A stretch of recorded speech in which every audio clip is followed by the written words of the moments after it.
I've been driving truck for 22 years now. Started when I was 26. Ran my first solo load from Portland to Boise in a beat-up Freightliner that burned oil like it was going out of style. I've seen a lot of road since then, a lot of weather, a lot of people, a lot of things that made sense, and a few that didn't. Most nights out here are exactly what you'd expect. Long stretches of asphalt, tail lights ahead of you, headlights behind you, the steady hum of the diesel, and whatever's on the radio or the CB. You get tired, you drink bad coffee, you count the miles to the next fuel stop. It's work, hard work, but it's honest, and it's real, and most of the time it makes sense. But every now and then, something happens that doesn't fit. Something small, usually. Something you can almost talk yourself out of. And you do talk yourself out of it, most of the time, because what else are you going to do?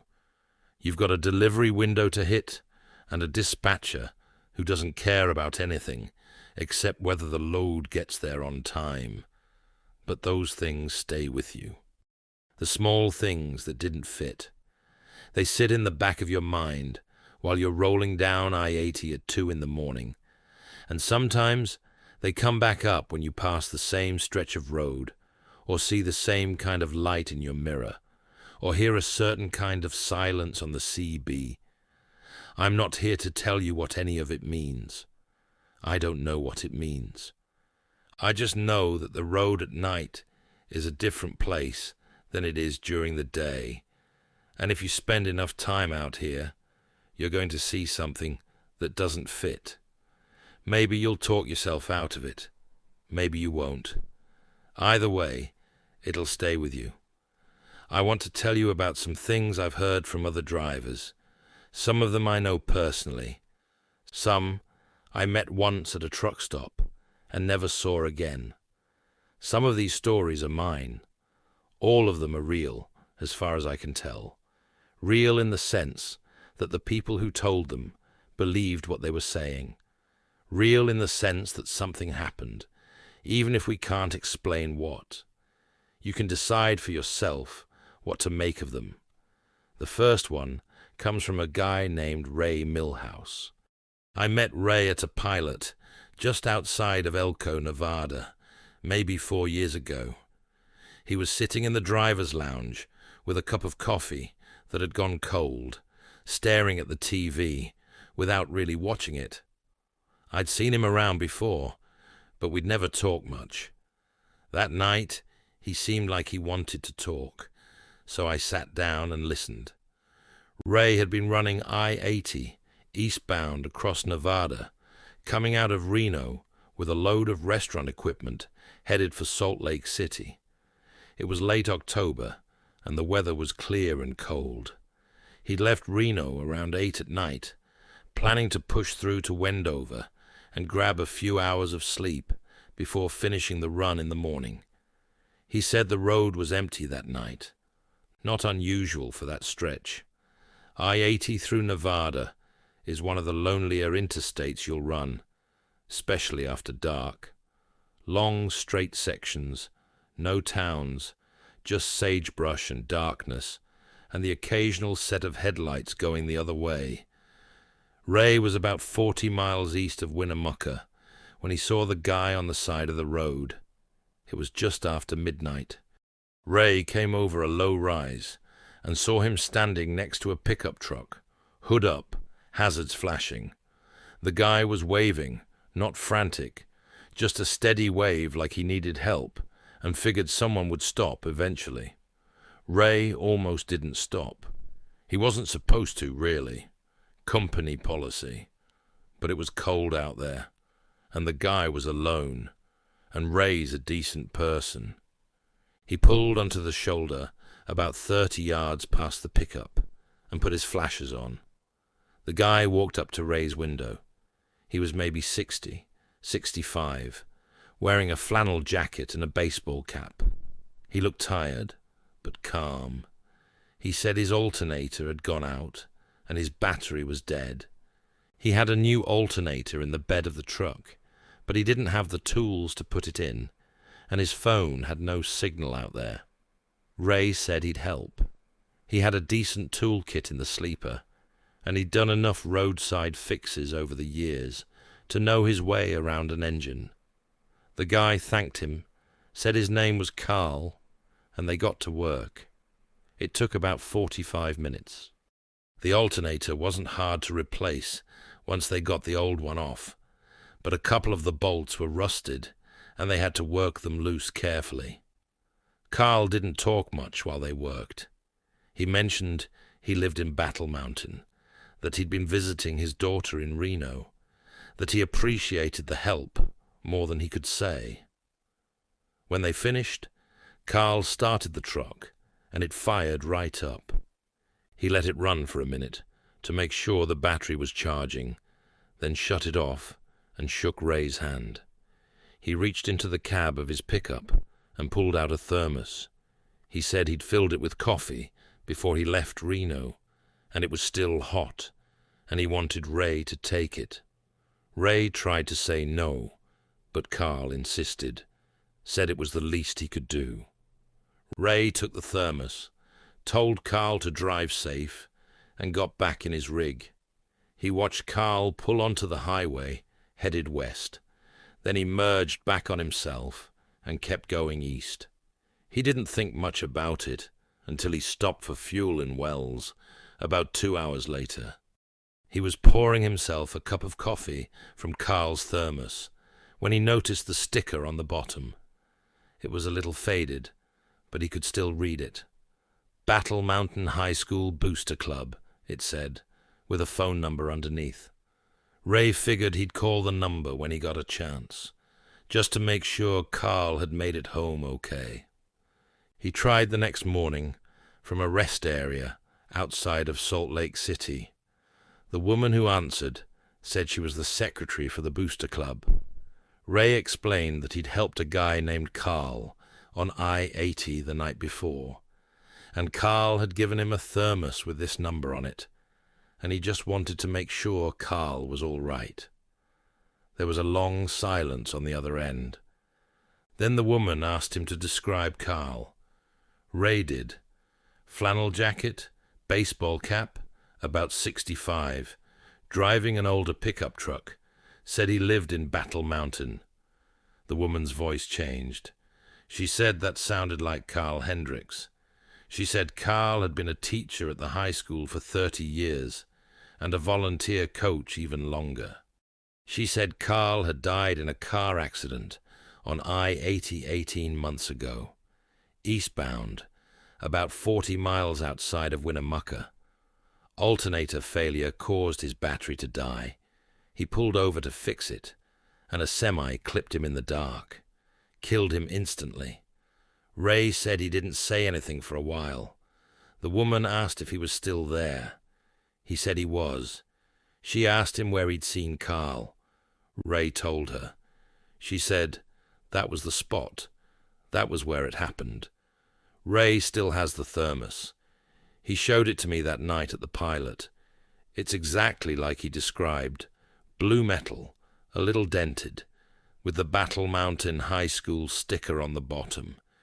He said he doesn't use it, but he keeps it in the cab. He said he still runs I-80 through Nevada pretty regularly, and he always slows down a little when he passes that spot, about 40 miles east of Winnemucca. He said he doesn't know if Carl's still out there, helping people. He said he doesn't know if what happened that night was real, in the way we usually think of real, but he knows he's got the thermos, and he knows he didn't imagine the whole thing. I asked him if it scared him. He thought about it for a while, then said no. He said if Carl was still out there, he was doing the same thing he did when he was alive, helping people, being decent. Ray said that didn't scare him. It just made him sad. The second story is from a woman named Angela Torres. I don't know Angela personally, but a friend of mine does. He told me this one over the CB one night when we were both stopped at a rest area on I-40 in the Texas Panhandle. And he said Angela had told it to him word for word, exactly the way I'm telling it to you now. Angela was running a late-night load from Oklahoma City to Albuquerque. It was mid-February, cold and clear. She'd been on the road for about 3 hours and was somewhere west of Amarillo, in that long, empty stretch where there's nothing but cattle ranches and the occasional ranch road cutting off into the darkness. It was around 1 a.m. when her CB crackled to life. A man's voice, calm and even, came through on Channel 19. "Northbound Freightliner. You've got a dog in the road about 2 miles ahead. Big one, middle of your lane."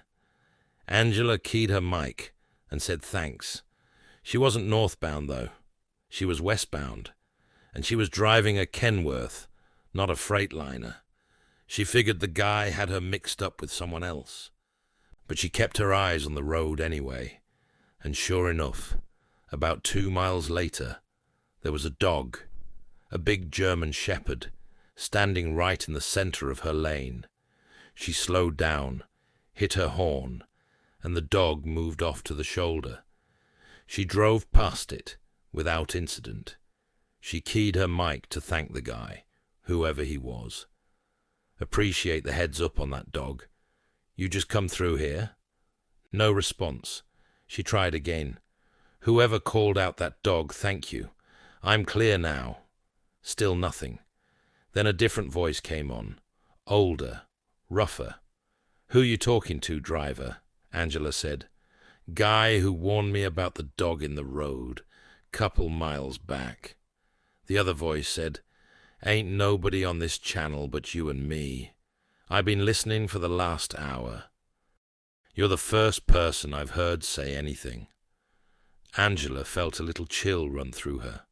She said, "Someone called it out. Said there was a dog in the road 2 miles ahead. He was right." The other driver didn't say anything for a few seconds. Then he said, "What did he say exactly?" Angela told him, "Northbound Freightliner, dog in the road, 2 miles ahead." The other driver said, "You're not northbound, and you're not driving a Freightliner." Angela said, "I know." There was another pause. Then the older driver said, "I've heard things on this channel before that didn't make sense. You just keep your eyes on the road and don't worry about it." Angela said, "Okay," and let it drop. But it bothered her. She kept the CB on for the rest of the night, but nobody else said anything. Just static and the occasional squelch of someone keying their mic and deciding not to talk. She didn't think about it again until about 2 weeks later. She was running the same route, Oklahoma City to Albuquerque, same time of night. She was in almost the exact same spot, west of Amarillo, when the CB crackled again. Same voice, same calm, even tone. "Westbound Kenworth, you've got a stalled vehicle in the right lane about 3 miles up. No lights." Angela's skin went cold. She keyed her mic. "Copy that. Who is this?" No response. She kept her speed steady and watched the road. 3 miles later, there it was. A small sedan, hood up, sitting in the right lane with no lights and no flashers. Angela moved into the left lane and went around it. She caught a glimpse of a woman standing next to the car, waving a phone in the air, probably trying to get a signal. Angela called it in to Highway Patrol as soon as she was past it, gave them the mile marker and a description. Then she tried the CB again. "Whoever you are, thank you. That car could have caused a serious wreck. How do you know it was there?" Nothing. She tried a few more times over the next 10 miles, but nobody answered. The channel stayed quiet. Angela told my friend that she's run that route probably 30 times since then. The voice has never come back, but she always listens, and she's always careful on that stretch of road, because whoever was talking to her knew things they shouldn't have known. They knew what she was driving. They knew where she was. They knew what was ahead of her, and they were never there. I'll tell you this next one myself, because it happened to me. This was about 6 years ago. I was running a load of electronics from Phoenix to Denver, up through Flagstaff, and across into New Mexico on I-40, then north on I-25. It was early March, and the weather was unpredictable. Snow in the mountains, rain in the valleys, clear and cold everywhere else. I was somewhere in northern Arizona, between Flagstaff and the New Mexico line, when I saw the exit. It was just after 3 in the morning. I'd been driving for about 6 hours, and I was looking for a place to pull over and grab a couple hours of sleep before pushing on to Denver. I saw a sign for an exit coming up. Food, fuel, lodging. The exit number was 227. I didn't recognize the exit, but that didn't mean much. They had new truck stops and service plazas all the time, and I hadn't run that particular route in about a year. I figured it was new. I took the exit. The ramp curved off to the right and brought me to a 2-lane road that ran parallel to the highway. There was a truck stop about a 1/4 mile down, lit up bright against the darkness. I could see a few trucks parked in the lot and a diner attached to the main building. I pulled in, parked, and went inside. The place was clean and warm and smelled like coffee and bacon. There was a waitress behind the counter, maybe 50 years old, and 2 other drivers sitting in separate booths. Nobody looked up when I came in. I sat down at the counter and ordered coffee and a sandwich. The waitress brought the coffee right away. It was good, strong, and hot. The sandwich came a few minutes later, and it was fine. Nothing special, but fine. I ate, paid, and got a receipt. I used the restroom, bought a couple of energy drinks from the cooler, and went back out to my truck. The whole stop took maybe 30 minutes. I got back on the road, took the on-ramp back to I-40, and kept heading east. About an hour later, just past the New Mexico line, I stopped at a Flying J to fuel up. I was standing at the pump when I noticed the receipt from the truck stop in my pocket. I pulled it out to check the price of the coffee, and that's when I saw the name of the place. It said, Rest Haven Travel Plaza, Exit 227, AZ. I'd never heard of Rest Haven. I pulled out my phone and looked up Exit 227 on I-40 in Arizona. There was no Exit 227. I-40 in that area goes from Exit 219 to Exit 233, and there's nothing in between. No services, no exits, nothing. I thought maybe I'd misread the sign. I checked my GPS log to see where I'd actually stopped. The log showed me leaving I-40 at a point between Flagstaff and the New Mexico line, but there was no record of an exit or a service plaza. The GPS just showed a gap, like I'd left the highway and then gotten back on without going anywhere. But I had the receipt. It was right there in my hand. Rest Haven Travel Plaza, Exit 227. The date and time matched. The coffee and sandwich were itemized. There was a phone number printed at the bottom. I called the number. It rang twice, then disconnected.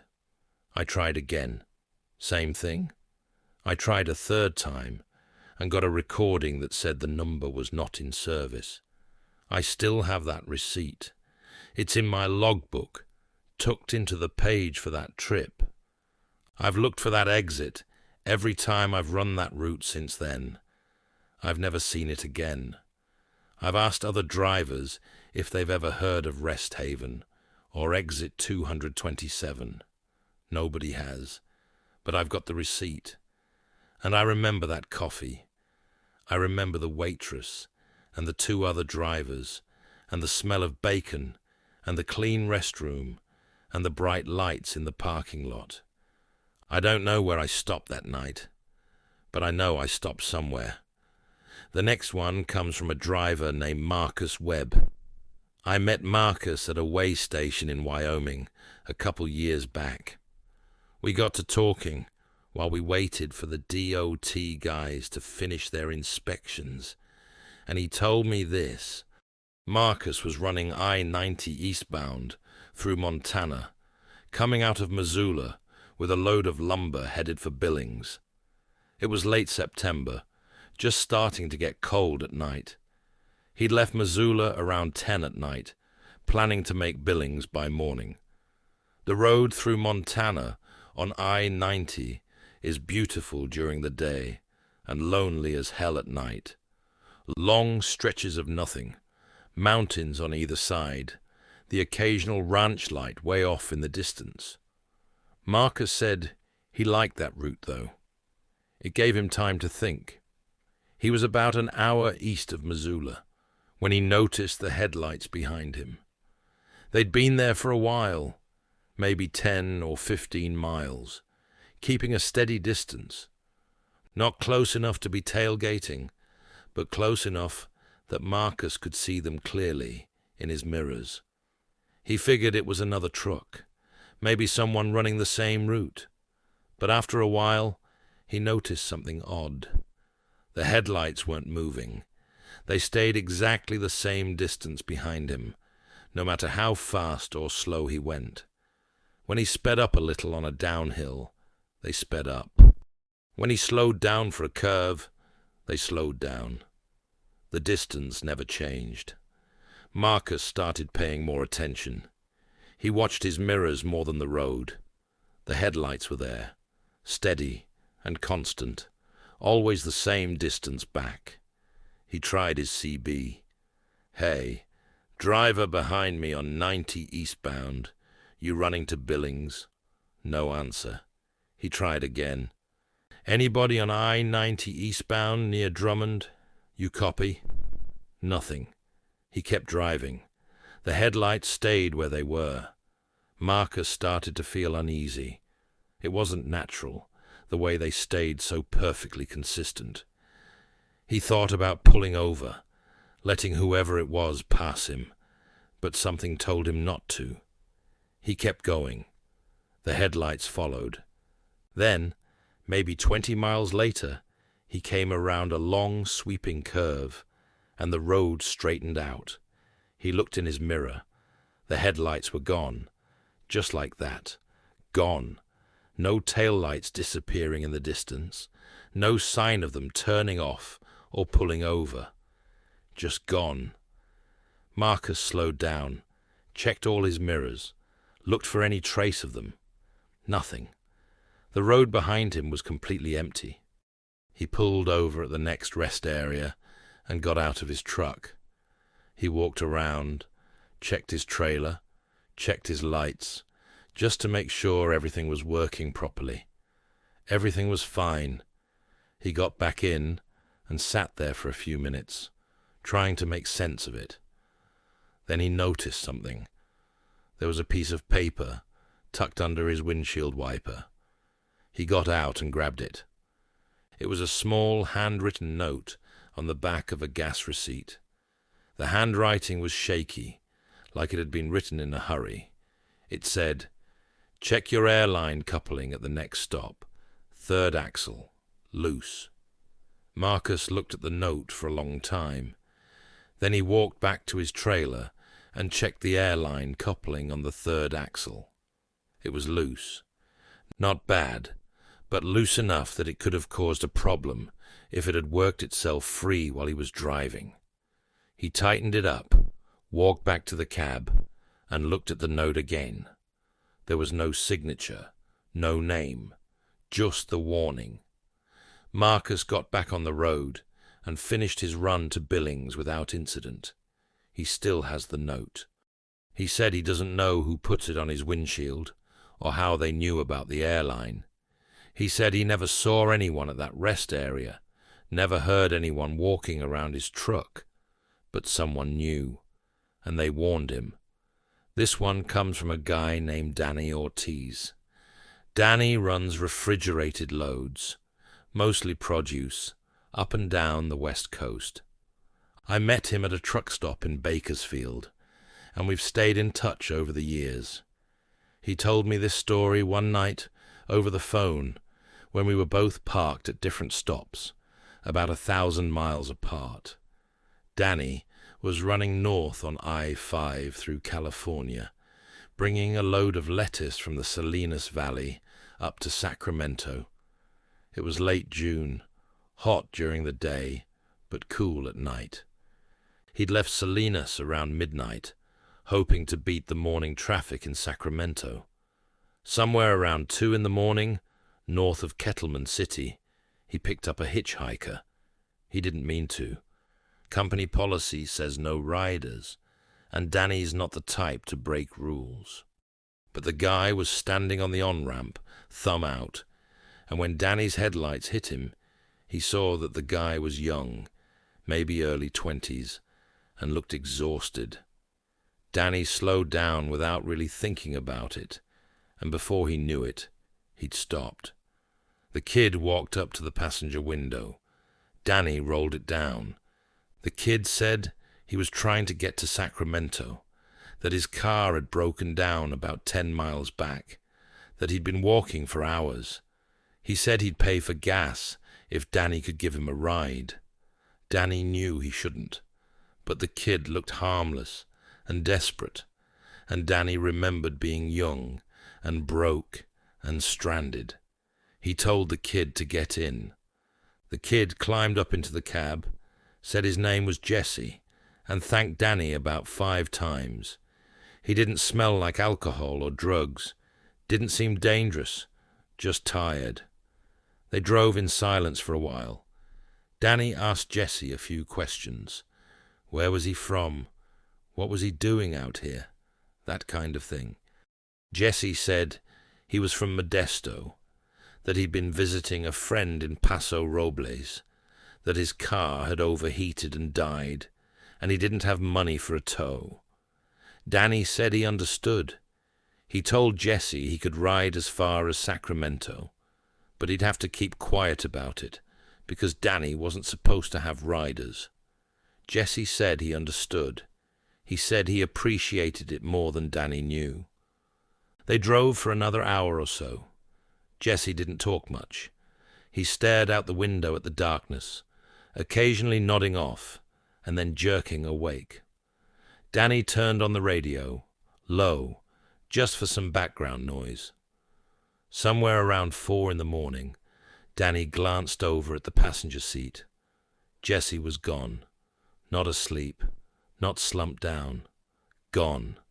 The seat was empty. Danny's heart jumped. He hit the brakes, pulled onto the shoulder, and put the truck in park. He turned on the dome light and looked around the cab. No Jesse. He checked the sleeper. No Jesse. He got out and checked the ground, thinking maybe the kid had jumped out while he wasn't looking, even though that didn't make any sense. No Jesse. No sign that anyone had been there. Danny stood on the side of the highway for a few minutes, trying to figure out what had happened. The passenger door was closed and locked from the inside. The truck had been moving at 65 miles an hour. There was no way Jesse could have gotten out without Danny noticing. But he was gone. Danny got back in the truck and sat there. He looked at the passenger seat. There was a small, damp spot on the fabric, like someone had been sitting there sweating. But that was it. He finished the drive to Sacramento, unloaded, and tried to put it out of his mind. But it bothered him. He kept thinking about Jesse's face, the way he'd looked out the window, the way he'd said thank you. A few days later, Danny was back home in Fresno. He was at a diner having breakfast when he saw a missing person poster on the bulletin board by the door. The face on the poster was Jesse's. Same kid, same tired eyes. Danny walked over and read the poster. Jesse Navarro, 22 years old, missing since June 8th. Last seen in Paso Robles. The date was 3 weeks before Danny had picked him up. Danny called the number on the poster. A woman answered. Danny asked if Jesse had been found. The woman said no. She said she was Jesse's mother. She said they were still looking. Danny didn't know what to say. He thanked her and hung up. He didn't tell her that he'd given Jesse a ride. He didn't know how to explain it. He still doesn't. The last one I'll tell you tonight is mine, and it happened just a few months ago. I was running I-10 eastbound through Arizona, coming out of Phoenix with a load of auto parts headed for El Paso. It was early November, clear and cold. I'd left Phoenix around 9 at night, planning to push through to Lordsburg, New Mexico, and grab a few hours of sleep before finishing the run in the morning. I was about 30 miles west of Tucson when I saw her. She was standing on the shoulder, right at the edge of the headlight beam. A woman, maybe 35, wearing jeans and a dark jacket. She wasn't waving or trying to flag me down. She was just standing there, facing the road. I didn't stop. You don't stop for people on the side of the highway at night, not unless they're clearly in distress. She didn't look distressed. She just looked like she was waiting. I passed her and checked my mirror. She was still standing there, watching my tail lights. About 5 miles later, my CB crackled. A woman's voice, calm and clear. Eastbound driver, there's a wreck ahead, 2 miles, left lane blocked. I keyed my mic.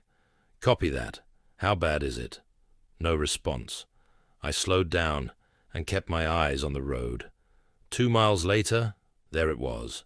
A pickup truck had clipped the center barrier and spun out into the left lane. No other vehicles involved, but the truck was blocking the lane completely. I moved into the right lane and went around it carefully. There were already highway patrol lights behind me, coming up fast. I grabbed my CB.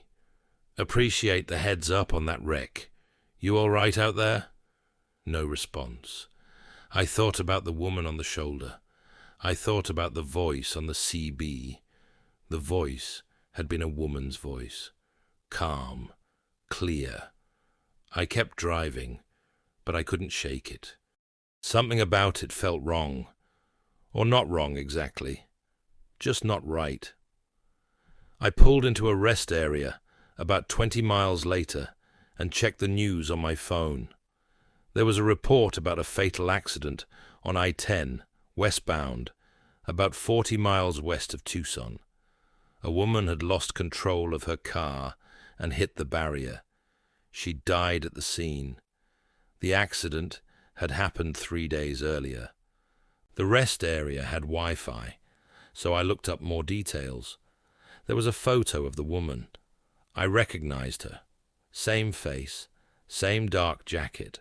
Her name was Linda Castillo. She was 36 years old.